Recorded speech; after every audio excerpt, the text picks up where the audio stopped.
Hey everyone, welcome back. Greg here. Ryan is out this week. Sadly, he couldn't make the final breakdown, but don't worry, he's perfectly fine, as last week we welcomed into the world little baby Peterson. Now, I had a bunch of Michael Langdon jokes worked out here, but they all sucked, so around 4 a.m. I gave up. Now, Ryan will be back here for the next round of breakdowns, whether that's American Horror Stories or Season 10. Do the walk, do the beach, boy, walk, do the walk, do the beach.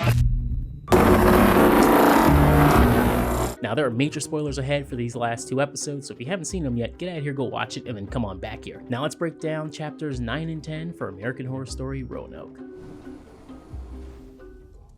Found footage continues, this time with some new faces. AHS veteran Thaisa Farmiga shows up as Sophie Green with her friends covering the Roanoke house. There are vloggers with the website Army of Roanoke looking to get big on the internet. They want to go viral. While discussing names for their Pen 15, Milo and Todd managed to reference Dustin Hoffman twice. Once with a shout out to the 1970 film Little Big Man, where Hoffman played a 121-year-old Jack Kreb, the oldest man in the world who was raised by the Cheyenne Nation. And the second reference is to the film Rain Man. Dustin Hoffman, 1970. Definitely 1970. Now in a blink and you'll miss it moment, Ryan Murphy and company dropped a huge clue for the theme for Season 7 right here. The butcher in the Roanoke colony, which became a matriarchy in a patriarchal system. That's why it's so timely. It's a battle we're fighting today. No, I don't know. I just think that the show was scary.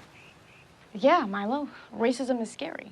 Patriarchy is scary. I am going to call the police. It's easy until it's you they're coming for.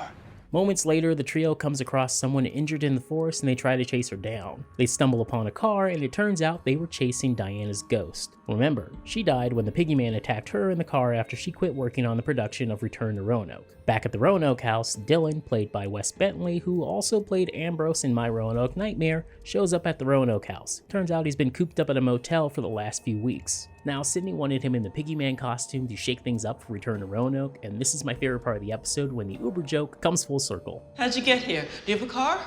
No, I Ubered. In the house, Dylan thinks the makeup's great and realistic, but then Audrey and Lee express that everything is real and people have died. How'd they make it look like your ear was gone? Is that a piece or something? No, you idiot. They show him all the dead bodies, and Lee still wants to go to the Polk house so she can delete that video footage of her confession. So they grab some weapons and head out. Meanwhile, the police interrogate the Army of Roanoke bloggers for more info on what happened. The local cops don't believe them, and one of them even says this is an obvious horror trope. I mean, this is exactly how every horror movie works. God, the cops don't believe it until it's too late. Now let's get our timeline straight, as this is happening at the exact same time as the Return to Roanoke survivors are trying to get out alive. And that means the cops know nothing about the horrors on the set of the current TV production. No one outside of Audrey, Lee, and Dylan know what's really going on. This leads Audrey sneaking into the Polk compound and finding Monet. Meanwhile, Lee goes into the other room looking for Jethro's video camera. Okay, question, how are all these cameras set up across the Polk family house? There's no way Sydney did this. Shout out to No Face the Void, who also brought this up in the comment section. Moments later, Audrey shoots and kills Ishmael, but Dylan is wounded when he tries to get the Polk truck started. Time's running out and the Lost Colony is approaching with their torches. Not good. Somehow, Audrey and Monet manage to escape the chaos and run back into the Roanoke house. And this is the moment that poor Sydney had been waiting for. Monet gets to the bottom of Lee's motive for trying to get the video footage back, and she plays Lee's confession for Audrey. I killed Daddy.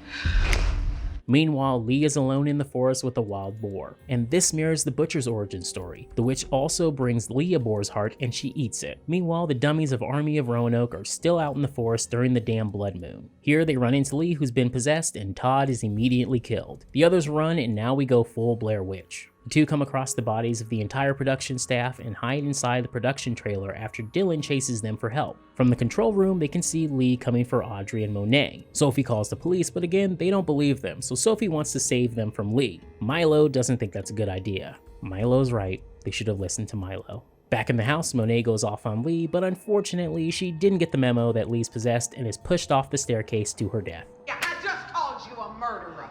Anything to say about that?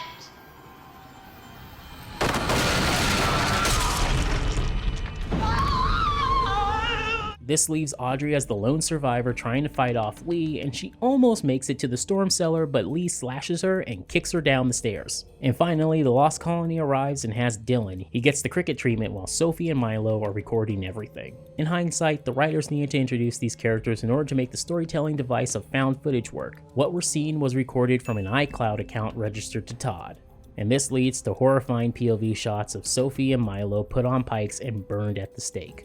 Police finally show up the next morning to all the dead bodies, and now we're seeing body cam footage from the police officers. They find Lee screaming on the ground, and she's no longer possessed by the witch. The cops also find Audrey as she climbs out of the cellar. Unfortunately, she spots Lee and pulls the cop's gun off of him, but then is shot dead immediately by the other cops. And that wraps up Return to Roanoke, as Lee is the lone survivor.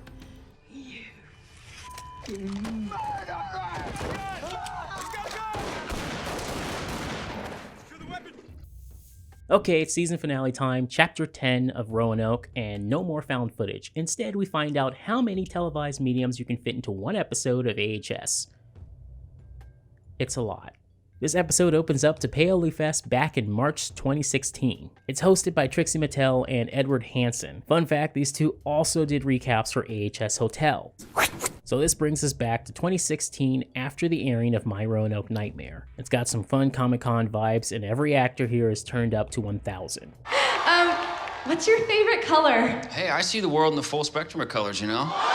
We then cut to Lot Polk, who apparently has his own YouTube channel, and he's complaining about the legal system. Oh, and he wants revenge on Lee. His YouTube name is Mama's Boy 316, and he has 6 subscribers. Okay, I have so many questions here. I want to know what kind of content does Lot Polk produce for his channel. From there, we get another TV show. We queue up a Crack TV investigative report on Lee Harris, her entire story from start to finish, and it brings us up to date on what's happening with Lee. Lee was charged with multiple murders from Return to Roanoke, but was acquitted of all charges. This is due to magic pot from the Polk family farm. It was obvious that that magic pot was messing with her brain. Now, the DA would go after Lee for the original charge of Mason's murder, and Flora Harris is brought to the witness stand. Turns out she was hiding in the forest the night her dad was killed, and she testifies that Lee killed Mason. But the case blows up when the defense asks Flora about her ghost friend Priscilla. No one's going to believe a child talking about her imaginary friend. So the jury finds Lee not guilty, but unfortunately she's estranged from her daughter Flora.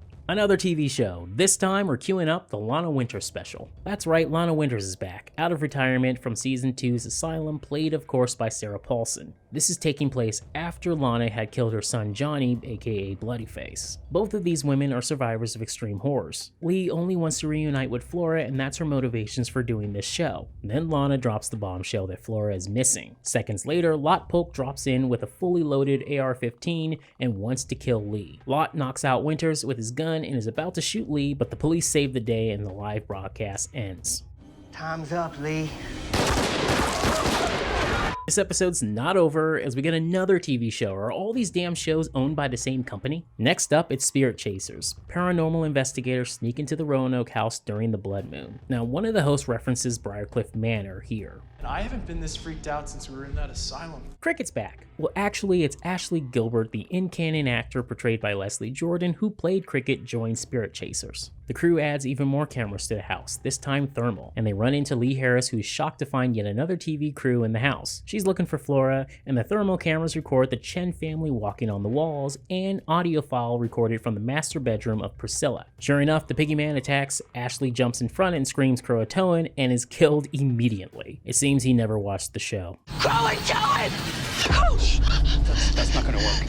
From there, the Chen family strikes again, the nurses pop up, and the house comes alive and complete chaos breaks out. The butcher has yet another victim, and the rest gets shot full of arrows. This leaves just Lee and Flora. The next day, more TV shows. This time, it's full cable news coverage on Lee Harris. We get WJJG 11 News, which is Roanoke House Under Siege, with Lee Harris in a police standoff. We get WEDA 18 News, which is covering the Lee hostage situation with her daughter. And then there's Action News with William Van Henderson, who played Elias Cunningham, interviewing about Lee Harris. I remember she wears Shalimar.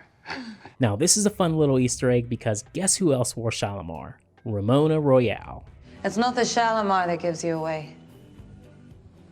I've never known another woman whose blood smelled like walnuts. Now, everyone thinks that Lee kidnapped Flora and brought her to the Roanoke house. That's not entirely true, and Lana Winters sympathizes with Lee and her love for her child. Dogs with bones, as they say. When we latch on to something, it becomes our destiny.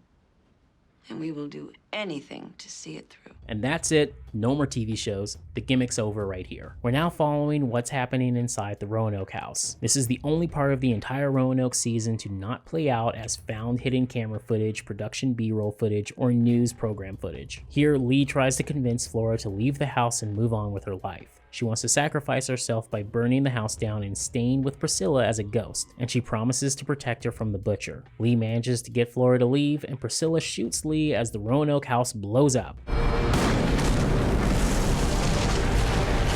Moments later, the ghosts of Lee and Priscilla pop up immediately and wave goodbye to Flora. Apparently, Lee will now protect Priscilla from the butcher for eternity. This is similar to the 2002 film Dark Water, where a mother sacrifices herself to become the caretaker of a ghost child in order to save her own daughter. Finally, we end with the Lost Colony arriving one more time, and all those cops better leave quickly. In fact, everyone stay away. That land is cursed forever. Okay everyone, that's it for me over here. Let me know what you thought of Season 6 in the comment section down below. If this is your second time going through it, what did you think of it the second time around? Now this is my fourth time through it. I will say that Chapter 10 is bad, and it will always be bad, sadly. So ignore that episode, but I really think the rest of the season's great. With that said, we have more AHS coverage coming your way, and Ryan and I will be back here for breakdowns coming very soon. Until then, everyone be safe and have a happy holiday season. Bye-bye.